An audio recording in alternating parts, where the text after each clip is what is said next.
பண்டைய காலத்தில் தேவர்களும் அசுரர்களும் சேர்ந்து பார்க்கடலை கடைந்து அமிர்தம் பெற முடிவு செய்தார்கள்.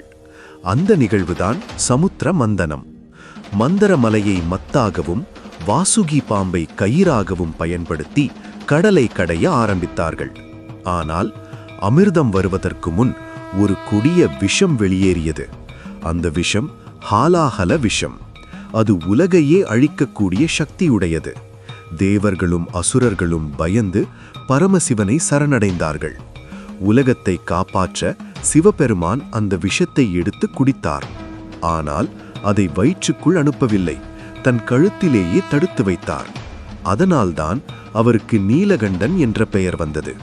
நீலம் நீலம் நிறம், கண்டம் கழுத்து. அந்த இரவு முழுவதும் தேவர்கள் விழித்திருந்து சிவனை தியானித்தனர். அவரின் நலனை வேண்டி ஜெபம் செய்தனர். அந்த புனித இரவே மகா சிவராத்திரியாக கொண்டாடப்படுகிறது.